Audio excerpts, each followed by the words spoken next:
નમસ્કાર, મંતવ્ય ન્યૂઝમાં આપનું સ્વાગત છે. હું છું કુંજ. નજર કરીશું મહત્વપૂર્ણ ખબરો પર. અમદાવાદના ચંડોળા તળાવ આસપાસ થયેલા ડિમોલ્યુશન મામલે ગૃહરાજ્ય મંત્રી હર્ષ સંઘવીએ પ્રતિક્રિયા આપી.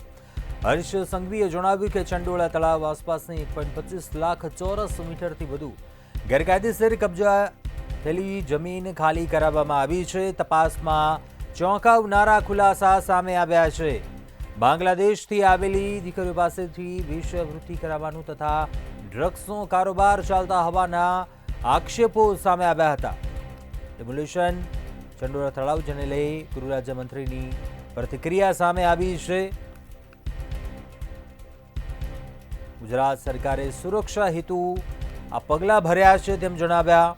અમદાવાદ ચંડોળા તળાવ ડિમોલ્યુશનની કાર્યવાહીને લઈને ગૃહ રાજ્યમંત્રી હર્ષ સંઘવીએ નિવેદન આપ્યું.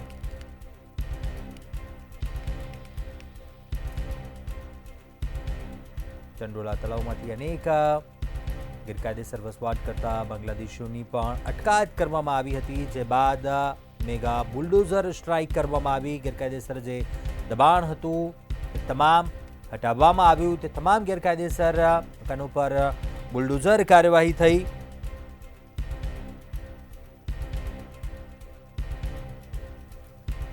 ચંડોળા તળાવ પર થયેલા ડિમોલ્યુશન પર ગૃહ રાજ્યમંત્રી હર્ષ સંઘવીએ પ્રતિક્રિયા આપી અને જણાવ્યું કે ગુજરાત સરકારે સુરક્ષા હેતુ આ પગલાં ભર્યા છે. બીજી તરફ અમદાવાદના ચંડોળા તળાવ મામલે લલ્લા બિહારી તેનું સામ્રાજ્ય ધમધવું છે. ગેરકાયદેસર દબાણો હતા, ત્યાં બુલડોઝર સ્ટ્રાઇકથી અનેક ગેરકાયદેસર જે વસાહતો હતી તે તમામ તોડી પાડવામાં આવી. તેના પુત્રની ધરપકડ કરવામાં આવી હતી. ગઈકાલે કાર્યવાહી કરી હતી. લલ્લા બિહારીના પુત્ર ફતેહ મોહમ્મદને પણ ધરપકડ કરી તેને કોર્ટમાં રજૂ કરવાની કાર્યવાહી હાથ ધરાઈ હતી. બીજી તરફ ડિમોલ્યુશનને લઈ આજે હર્ષ સંઘવીએ પ્રતિક્રિયા આપી. ગૃહ રાજ્યમંત્રીએ આ મામલે જણાવ્યું છે હિતમાં આ નિર્ણય લેવામાં આવ્યો છે. જે પ્રકારના ગેરકાયદેસર ધંધા પણ અહીં ધમધમી રહ્યા હતા તે તમામ પર બુલડોઝર સ્ટ્રાઇક થઈ છે, કાર્યવાહી થઈ છે. ગુજરાત સરકારે સુરક્ષા હેતુ આ પગલાં ભર્યા છે.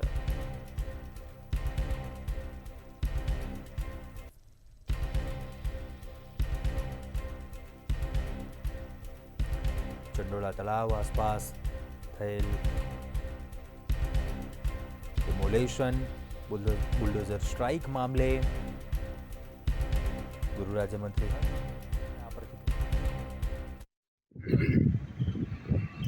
ગુજરાત સરકારના ગૃહ વિભાગ તરફથી ગેરકાયદેસર રીતે બાંગ્લાદેશીઓને હાંકી કાઢવા તેમજ સરકારની જમીન ઉપર વર્ષોથી અડીંગો જમાવીને એ જમીન એ લોકોએ પોતાના હસ્તગત કરી છે, તેનું ડિમોલેશન ચાલી રહ્યું છે. ખાસ કરીને જો જોવા જઈએ તો અમદાવાદના ચંડોળા તળાવમાં અમદાવાદ પોલીસ કમિશનર અને અમદાવાદ કલેક્ટર મ્યુનિસિપલ કમિશનર સહિતની ટીમે 1.25 લાખ ચોરસ મીટરની જમીન ખાલી કરાવી છે. બાંગ્લાદેશીઓની જે આ ઘૂસણખોરી હતી તેની સાથે ગેરકાયદેસર રીતે સરકારી જમીન ઉપર પોતાના મકાન પણ બનાવી દીધા હતા, જેને દાદાના બુલડોઝરે તોડી પાડ્યા છે. તો બીજી તરફ 4 જેટલા બાંગ્લાદેશીઓની અટકાયત પણ પોલીસ તરફથી કરવામાં આવી છે. આજે કેબિનેટ બેઠક બાદ ગૃહ રાજ્યમંત્રી હર્ષ સંઘવીએ આ બાબતની સિલસિલાબંધ વિગતો મીડિયા સામે રજૂ કરી હતી. આ તબક્કે તેમણે એમ પણ કહ્યું હતું કે જે બાંગ્લાદેશીઓ પકડાય છે તે લોકો નાની નાની કિશોરીઓને વેશ્યાવૃત્તિના વ્યવસાયમાં પણ ધકેલતા હોવાની વાતો પણ સામે આવી છે. તેમની સામે કાર્યવાહી કરી છે. આ ઉપરાંત ડ્રગ્સ જેવો કારોબાર પણ ચંડોળા તળાવમાંથી ચાલતો હોવાની વાત સામે આવી છે. પોલીસે અત્યારે કડક કાર્યવાહી કરી છે. 4 બાંગ્લાદેશીઓની અટકાયત કરી છે. એટલું જ નહીં, ગેરકાયદેસર વસવાટ કરતા બાંગ્લાદેશી અને પાકિસ્તાની નાગરિકોને તેમના વતન પરત મૂકવા માટેની પણ કવાયત શરૂ કરવામાં આવી છે. જોકે અત્યારે હાલ જો જોવા જઈએ તો અમદાવાદના ચંડોળા તળાવ ઉપરાંત મેગા શહેરોની અંદર પણ આવા અસામાજિક તત્વોના વિસ્તારોનું બુલડોઝર ફરી રહ્યું છે. ગેરકાયદેસર સરકારની જે જમીનો પચાવી પાડી છે તેને તોડવામાં આવી રહી છે.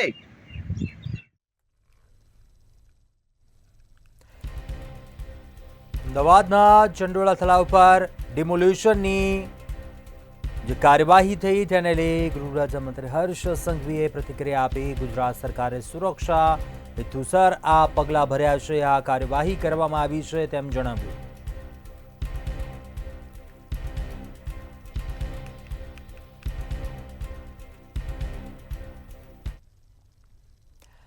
આગળ વાત કરીએ અમદાવાદમાં ચંડોળા તળાવ પાસે દબાણ કરનાર લલ્લા અને તેના પુત્ર પર પોલીસ કાર્યવાહી કરવામાં આવી છે.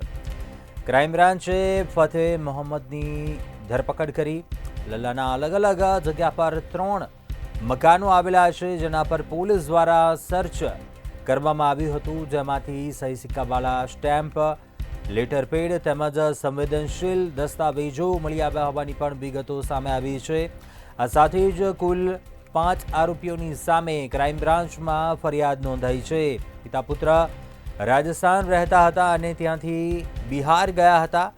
બિહારથી અમદાવાદ આવીને દબાણ કર્યું હતું.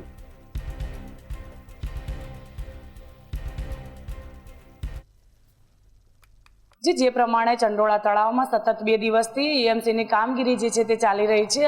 બુલડોઝર જે બાંગ્લાદેશીઓના ઘર પર ચલાવવામાં આવી રહ્યા છે. સાથે કહી શકાય કે આ લલ્લુ બિહારીનું જે સામ્રાજ્ય આખું તેણે દબદબો કર્યો હતો અને તેના ઘર જે આખું જે ફાર્મ હાઉસ બનાવવામાં આવ્યું હતું ને તેના પર બુલડોઝર જે છે તે ચલાવવામાં આવ્યું હતું ને ત્યાં ક્યાંક જરૂરી ડોક્યુમેન્ટ ને શંકાસ્પદ વસ્તુ છે તે પણ મળી આવી હતી. અને આ લલ્લુ બિહારી જે છે તેઓ સેક્સ રેકેટ છે તે ચલાવતો હતો અને સાથે કહી શકાય કે લોકોનો ક્યાંક તેમનામાં ડર હોય તેવું પણ લાગી રહ્યું છે. અને હાલ તો લલ્લા બિહારીનો પુત્રની ધરપકડ છે અમદાવાદ ક્રાઇમ બ્રાન્ચે કરી છે અને હાલમાં કોર્ટમાં રજૂ કરવા પણ રવાના થઈ ગયા છે. સાથે કહી શકાય કે લલ્લુ બિહારીના પુત્રની ધરપકડ કરવામાં આવી છે.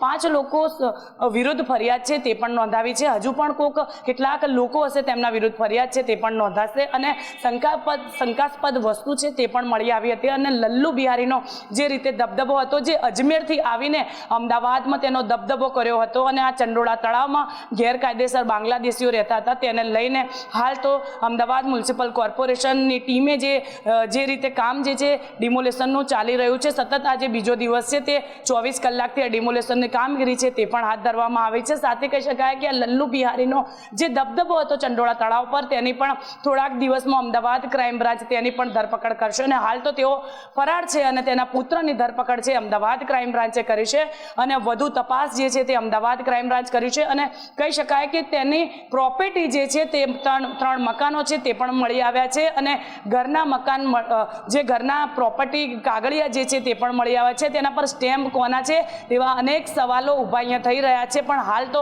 અમદાવાદ ક્રાઇમ બ્રાન્ચ સતત તપાસ છે તે કરી રહી છે. જી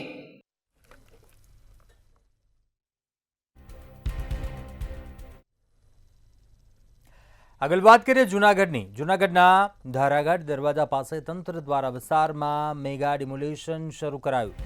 100થી વધુ ગેરકાયદેસર મકાનોને નોટિસ આપી હતી. પ્રથમ તબક્કામાં 59 મિલકતોનું ડિમોલેશન કરવામાં આવ્યું. 3 ડીવાયએસપી, 9 પીઆઈ, 24 પીએસઆઈ સહિતનો પોલીસ સ્ટાફનો ચુસ્ત બંદોબસ્ત ગોઠવાયો. ₹50 કરોડની જમીન ખુલ્લી કરવાની કામગીરી શરૂ કરાઈ. 10 ગેસમેન, 10 દૂરબીન, 15 વોકી-ટોકી સાથે સ્ટાફ ખડેપગે રહેશે કે જેથી કોઈ અનિચ્છનીય ઘટના ન બને. બીજી તરફ ડ્રોન દ્વારા પણ ખાલી વિસ્તારમાં સતત નજર રાખવામાં આવશે. 16,000 ચોરસ મીટરનું ડિમોલેશન શરૂ કરાયું. ઘટના સ્થળ ઉપર વહીવટીતંત્ર, પોલીસ કર્મચારીઓ તૈનાત રહ્યા છે. ચોક્કસ કે આજે જુનાગઢમાં મેગા ડિમોલેશન શરૂ કરવામાં આવ્યું હતું તંત્ર દ્વારા. જુનાગઢ શહેરનું જે ધારાગઢ દરવાજા વિસ્તાર છે કે જ્યાં 100 જેટલા જે બાંધકામો છે ગેરકાયદેસર તેને નોટિસ આપવામાં આવી હતી અને બાદમાં આજે પ્રથમ તબક્કાની કામગીરી શરૂ કરવામાં આવી હતી તંત્ર દ્વારા, જેમાં 59 જેટલા જે ગેરકાયદેસર બાંધકામો છે તેને તોડી પાડવામાં આવ્યા હતા. ખાસ કરીને જુનાગઢ શહેરના ધારાગઢ દરવાજા કે જે ઉપરકોટ પાછળનો ભાગ છે ત્યાં તંત્ર દ્વારા ડિમોલેશન કરવામાં આવ્યું હતું. નાના મોટા કુલ 59 જેટલા બાંધકામો દૂર કરાયા છે, જેમાં 10 જેસીબી, 10 ટ્રેક્ટર અને 400 જેટલો પોલીસ વહીવટીતંત્ર જીબી નો સ્ટાફ છે તે ખડે પગે રાખવામાં આવ્યો હતો. ખાસ કરીને કોઈ અનિચ્છનીય ઘટના ન બને જેના લઈને જુનાગઢ જિલ્લાની જુદા જુદા ડિવિઝનના અધિકારીઓને પણ બંદોબસ્તની ફાળવણી કરવામાં આવી હતી, જેમાં 3 ડીવાયએસપી, 9 જેટલા પીઆઈ અને 250 થી વધુ નો પોલીસનો સ્ટાફ છે તેને ખડકી દેવામાં આવ્યો હતો. ખાસ કરીને ડ્રોન કેમેરા મારફત પણ નજર રાખવામાં આવી રહી હતી. હાલ શાંતિપૂર્ણ માહોલની અંદર જુનાગઢ શહેરની અંદર આ મેગા ડિમોલેશન જુનાગઢના ઇતિહાસમાં પ્રથમવાર મોટું ડિમોલેશન છે તે હાથ ધરવામાં આવ્યું. પણ આ ડિમોલેશન છે તે રાત્રિના સમય સુધી ચાલે તેવી પણ શક્યતાઓ છે અને બીજા તબક્કાની પણ કામગીરી આગામી દિવસોમાં કરવામાં આવશે તેવી માહિતી જિલ્લા કલેક્ટર દ્વારા આપવામાં આવી હતી.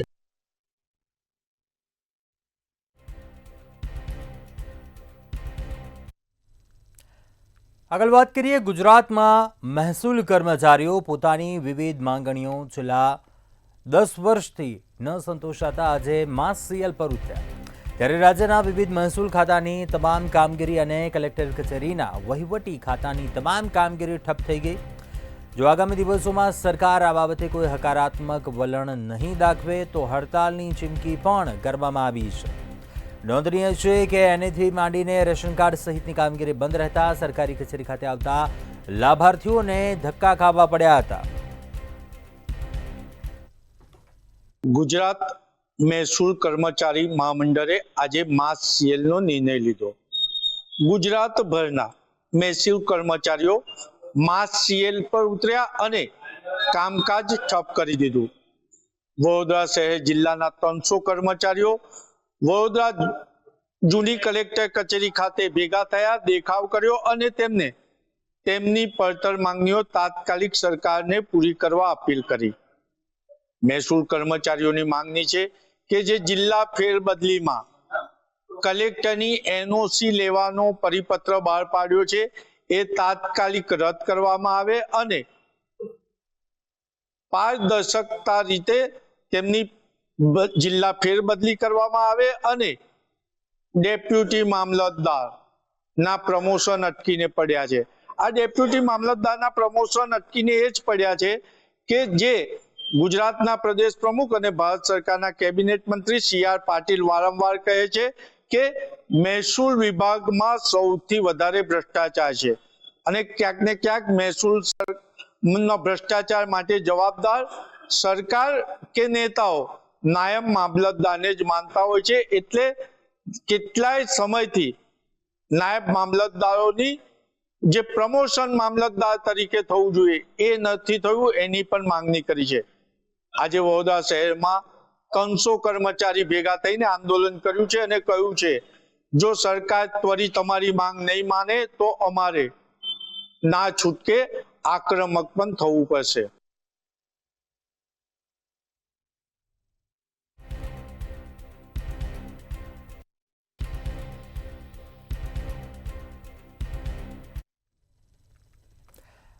આગળ વાત કરીએ, પહેલગામ હુમલા બાદ રાજકોટ રેલવે વિભાગ સતર્ક બન્યું છે.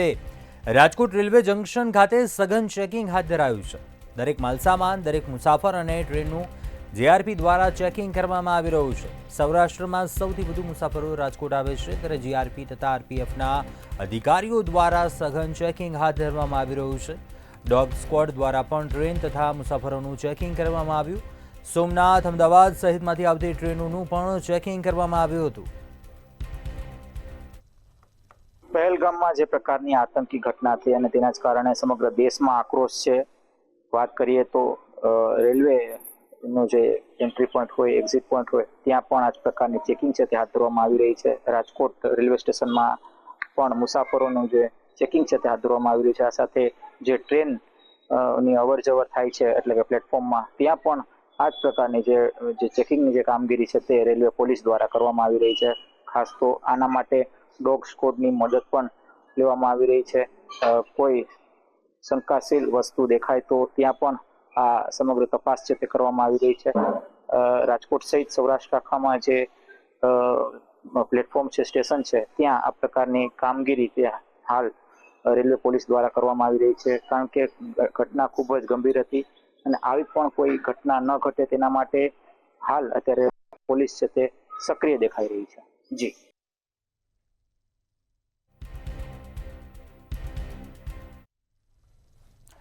આગળ વાત કરીએ, કચ્છના ભુજમાં એલસીબી પોલીસે મોટી કાર્યવાહી કરી છે. ભુજ એલસીબીએ સસ્તા સોનાના નામે ઠગાઈ આચરી 1.23 કરોડની જંગી મિલકત વસાવનાર સામે ફરિયાદ નોંધી. 3 ઠગબાજોની સામે ફરિયાદ નોંધી છે અને રૂપિયા પડાવનાર હુસેન કકલ નિરોણામાંથી ઝડપી પાડ્યો છે, જ્યારે અન્ય 2 આરોપીઓ જુસબ અને દિલાવર કકલને પકડવા પોલીસે કવાયત હાથ ધરી છે.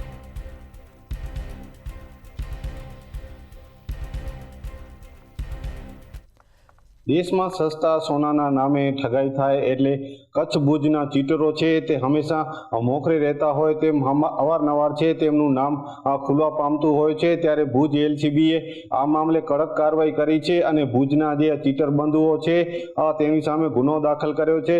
મહત્વની બાબત છે કે છેલ્લા કેટલાય સમયથી જે આવા ઠગાઈના જે બનાવને અંજામ આપી રહ્યા હતા તેની સામે ભુજ એલસીબીએ કાર્યવાહી કરી છે. જેમાં કહી શકાય કે જે રીતના ભુજના હુસેન કકલ અને જુસબ કકલ અને દિલાવર કકલ છે તેમની સામે ગુનો દાખલ કર્યો છે. મહત્વની બાબત છે કે આ જે ચીટર બંધુઓ છે તે 1.23 કરોડની જંગી મિલકત છે તે વસાવી હતી, જેને લઈને તપાસ કરવામાં આવી છે. મહત્વની બાબત છે કે નિરોણા પોલીસ મથક વિસ્તારમાંથી ભુજ એલસીબીએ આજે હુસેન કકલ છે તેને ઝડપી પાડ્યો હતો અને આગળની તપાસ છે તે હાથ ધરી હતી. મહત્વની બાબત છે કે જે રીતના હુસેન કકલ છે તે 36 ગાયો અને ભેંસો ને પણ વસાવી હતી અને આ જે મિલકત છે તેમાં કુટુંબીજનોના પરિવારના નામે પણ કરી હતી.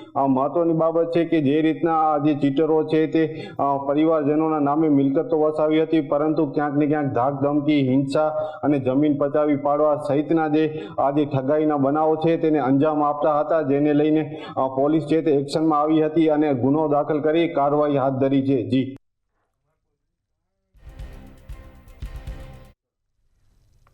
આગળ વાત કરીએ મહેસાણાના ઊંઝા આઈસીઆઈસીઆઈ બેંકમાં બારોબાર કરંટ ખાતું ખોલ્યા હોવાનું સામે આવ્યું છે. ત્યારે ખોટા દસ્તાવેજોથી બારોબાર અમદાવાદના શખ્સના નામે બેંકમાં ખાતું ખોલ્યું હતું, જ્યારે ઇન્કમટેક્સની નોટિસો મળતા ભોગ બનનારને જાણ થઈ હતી. ત્યારે ક્યારેય ઊંઝા નહીં આવેલા પટાવાળાના નામે ખાતું ખોલ્યું હતું. બોગસ બેંક ખાતામાં મોટી રકમોના ટ્રાન્ઝેક્શન થયા હતા. ત્યારે સમગ્ર મામલે આખરે ઊંઝા પોલીસ સ્ટેશનમાં આ મામલે ફરિયાદ નોંધાઈ હતી. મહેસાણા જિલ્લાના ઊંઝાની અંદર આઈસીઆઈસી બેંકની અંદર ઘટના ઘટી છે અને ખોટા દસ્તાવેજોથી બારોબાર કરંટ ખાતું ખોલાવવામાં આવ્યું હતું. અને જ્યારે જે વ્યક્તિનું બારોબાર કરંટ ખાતું ખોલ્યું હતું ત્યારે તેને ખબર પડી હતી અને ત્યારે નોટિસ આવી બાદ તેને માલુમ પડ્યું હતું અને અમદાવાદ શહેર ઇન્ડસ્ટ્રીઝના પટાવાળાના નામે બેંકમાં ખાતું ખોલવામાં આવ્યું હતું. અને જે ખાતું ખોલવામાં આવ્યું હતું તે મૂળ ઉત્તર પ્રદેશના બજરંગ પ્રસાદ ચૌહાણના નામે બેંકમાં ખાતું ખુલી ગયું હતું અને જાણ બહાર જ જે ખાતું હતું તે ખુલી ગયું હતું. ઇન્કમટેક્સની નોટિસો મળતા ભોગ બનનારને માલુમ પડવામાં થયું હતું કે મારા નામે બારોબાર ખાતું ખુલી ગયું છે ને જે બારોબાર ખાતું ખુલ્યું હતું તેનું નામ ખાતામાં બાબા ભૈરવ ટ્રેડિંગ નામના બેંકમાંથી કરંટ ખાતું ખોલાવવામાં આવ્યું હતું. ને ક્યારે એ વ્યક્તિ ઊંઝામાં આવેલો ન હતો તો પણ એના નામે ખાતું ખુલી ગયું હતું ને આવેલા જે પટાવાળાના નામે બેંકમાં ખાતું ખોલાવી દીધું છે. અને પાટણ નગરપાલિકાનું બનાવટી ગુમાસ્તા ધારા લાયસન્સ પણ તેની અંદર ઇન્વોલ્વ કરવામાં આવ્યું હતું. ને પાટણ ગુમાસ્તા ધારા જે હતું તે નકલી હતું તે પણ છે. અને પાટણમાં બાબા ભૈરવ નામનું ગુમાસ્તા નોંધાયું જ ન હતું અને ઊંઝામાં પેઢી નોંધાયેલી ન હતી. જે બંને જગ્યાએ પાટણ અને ઊંઝામાં બંને જગ્યાએ તપાસ કરવામાં આવી હતી ત્યારે બંનેમાંથી એક પણ જગ્યાએ બાબા ભૈરવ નામ ટ્રેડિંગ જે હતું તે ખુલ્યું જ ન હતું. અને વર્ષ 2014માં બેંક એકાઉન્ટ ખુલ્યું હતું અને 2017માં પણ બંધ થઈ ગયું હતું. ત્યારબાદ હવે જે કહેવાય કે 2017 પછી કહેવાય કે આજે 8 વર્ષ થયા છતાં પછી નોટિસ મળતા તેને માલુમ પડ્યું હતું કે મારા નામનું બનાવટી ગુમાસ્તા ધારા, પાન કાર્ડ અને આધાર કાર્ડ ના આધારે બારોબાર ખાતું ખોલાવી નાખવામાં આવ્યું હતું. હવે આ બોગસ બેંક એકાઉન્ટમાં જે મોટી રકમના ટ્રાન્ઝેક્શનો કરાયા હતા અને જે હાલ તેને માલુમ પડ્યું ત્યારે ઇન્કમટેક્સની નોટિસ આવ્યા બાદ તેને તપાસ કરતા કોઈ ખાતું જ ખોલ્યું હતું અને લોકોએ બોગસ ટ્રાન્ઝેક્શન કરીને મતલબ જે હતું તે બેંક મળતિયા સાથે મળીને જે બેંક કહેવાય કે એકાઉન્ટ ખોલાવી લીધું બોગસ અને તેના આધારે હાલ પોલીસે ફરિયાદ લીધી છે ઊંઝા પોલીસ સ્ટેશનમાં આખરે. અને જે કહેવાય કે ઊંઝા પોલીસ પણ હવે આગળની તજવીજ હાથ ધરવામાં આવી છે કે આમાં કોણ કોણ હતું ને કયા લોકો હતા તે પ્રમાણે હાલમાં તો તેના નામે ઊંઝા પોલીસ તપાસ ધરી છે. જી.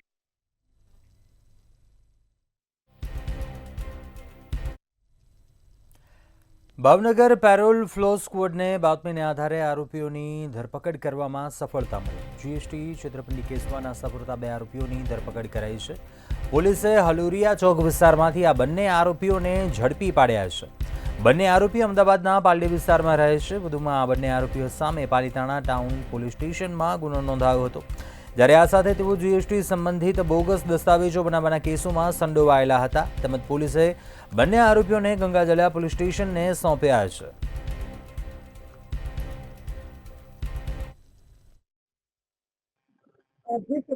ગુજરાતનો સૌથી મોટો જીએસટી કૌભાંડ જે ભાવનગરથી આચરવામાં સામે આવ્યું છે. 2023માં આજે જીએસટી કૌભાંડ છે તેની કડીઓ ભાવનગરના પાલિતાણામાંથી મળી હતી. ભાવનગર પાલિતાણા પોલીસ સ્ટેશનની અંદર જીએસટી વિભાગે ફરિયાદ નોંધાવી હતી કે જે ટીસીસી સેન્ટર છે કે જે આધાર કાર્ડ સેન્ટર હોય છે ત્યાંથી ગરીબ અને મધ્યમ વર્ગના લોકોના જે નાની આધાર કાર્ડ એટલે કે બીજા ખોટી આધાર કાર્ડ છે તેમનો દુરુપયોગ કરીને તેમના પર જીએસટી ફાઇલો બનાવવામાં આવી હતી અને એ પૈસાની લાલચમાં ઘણા બધા લોકોએ આ ફાઇલો ઉઠીને કરોડોના જે કહી શકાય કે જીએસટી કૌભાંડ છે તેના ભાગીદાર બન્યા. સમગ્ર જે ફરિયાદ છે ત્યારબાદ તપાસ હાથ ધરતા ભાવનગરમાં પણ જીએસટી વિભાગે પોલીસને સાથે રાખીને અનેક આધાર કાર્ડ સેન્ટરની અંદર તપાસ હાથ ધરી હતી. ભાવનગર શહેરના અલગ અલગ આધાર કાર્ડ જે પ્રાઇવેટ ત્યાં આગળ તપાસ કરતા પણ 2000 કરતા પણ વધારે આધાર કાર્ડના ડોક્યુમેન્ટ છે મળી રહ્યા હતા અને આ ડોક્યુમેન્ટનો બરોબર ઉપયોગ કરવા માટે આ સેન્ટરના ચાલકોએ રાખ્યા હોય એવું પણ સામે આવ્યું છે. અને ત્યારબાદ સમગ્ર જે ઘટના છે તેની અંદર પોલીસ ફરિયાદ નિલંબક પોલીસ સ્ટેશનને લઈ નોંધાવવા પામી. રાજ્યની અંદર સૌથી મોટો જીએસટી કૌભાંડ ભાવનગરમાં સામે આવ્યો છે અને આ કૌભાંડને લઈને રાજ્યના પોલીસ વડાએ એસઆઈટીની રચના પણ કરી હતી અને ત્યારબાદ એસએસપી દ્વારા પાલિતાણા ટાઉન પોલીસની ફરિયાદ નિલંબક ટાઉન પોલીસની ફરિયાદ તેમજ અમરેલીની જે જીએસટી કૌભાંડની ફરિયાદ હતી તેની અંદર 100 કરતા પણ વધારે પોલીસ આરોપીઓ છે તે પોલીસે ઝડપી લીધા હતા. હજી પણ અનેક આરોપીઓ છે તેની અંદર સંડોવાયેલા છે તે નાસ્તા કરતા છે. એમાંના 2 આરોપી એટલે કે નુસરત સૈયદ અને જુબેર સૈયદ જે મૂળ અમરેલીના રહેવાસી છે એ લોકોના હાલ અમદાવાદની અંદર રહેઠાણ છે પરંતુ ભાવનગરની અંદર તે નાસ્તા કરતા હતા અને ભાવનગરમાં જે હલોરિયા વિસ્તાર છે ત્યાં આગળ તેમની આઈડેન્ટિફાઈ થતા એટલે કે બાતમી મળતા ભાવનગર પેરોલ સ્ટોરના પોલીસ ત્યાં બંનેની જે બાતમી છે તે બાતમીવાળી જગ્યાએ હતી ત્યાં બંનેની સબલેનો પૂછપરછ હાથ ધરતા બંને ઇસમ વિરુદ્ધ પાલિતાણા ટાઉન પોલીસમાં ફરિયાદ નોંધાવવામાં આવી છે અને આ ફરિયાદ કરતા કોઈ નાસ્તા કરતા હતા એવું સામે આવ્યું.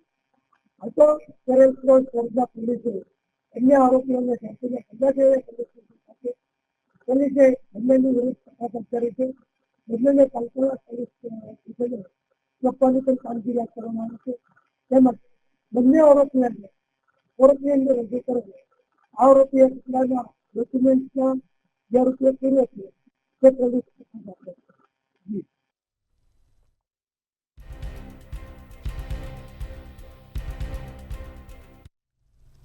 આગળ વાત કરીએ સુરતમાં ઉનાળાની સિઝનમાં રોગચાળાએ માથું ઉંચક્યું છે. શહેરમાં એપ્રિલ મહિનામાં રોગચાળો વધુ પ્રમાણમાં વકર્યો છે. શહેરમાં રોગચાળાએ 2 લોકોના જીવ લીધા છે. સચિન વિસ્તારમાં ભીધી તાવ અને ઉલટીને કારણે 3 વર્ષના બાળકનું મોત થયું તો પાંડેસરામાં રહેતા શ્રમજીવી પરિવારના 11 વર્ષના કિશોરનું ઉલટીને કારણે મોત નીપજ્યું. 2 બાળકોના મોત થતાં આરોગ્ય વિભાગના અધિકારીઓ દોડતા થયા છે. અત્યાર સુધીમાં ઝાડા ઉલટી અને તાવને કારણે 11 લોકોના મોત નીપજ્યા છે.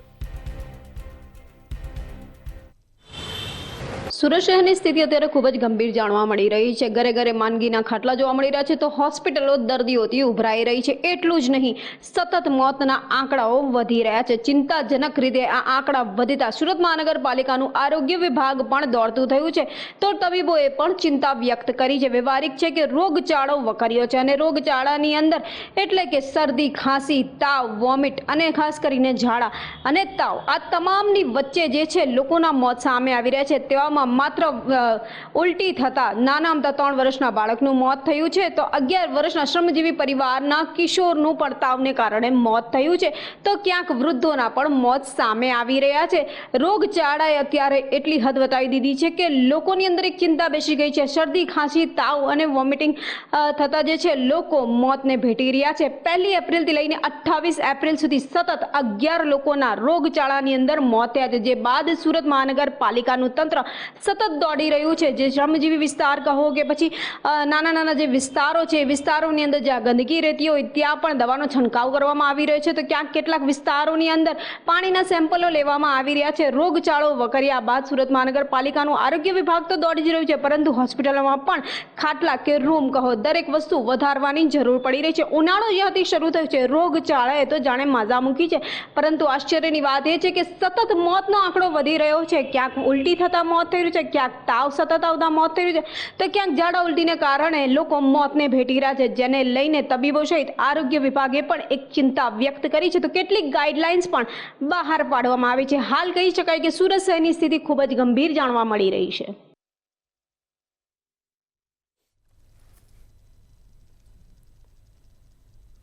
અત્યારે હાલ બુલેટિનમાં બસ આટલું. બધું સમાચાર માટે આપ જોતા રહો મંતવ્ય ન્યૂઝ. નમસ્કાર.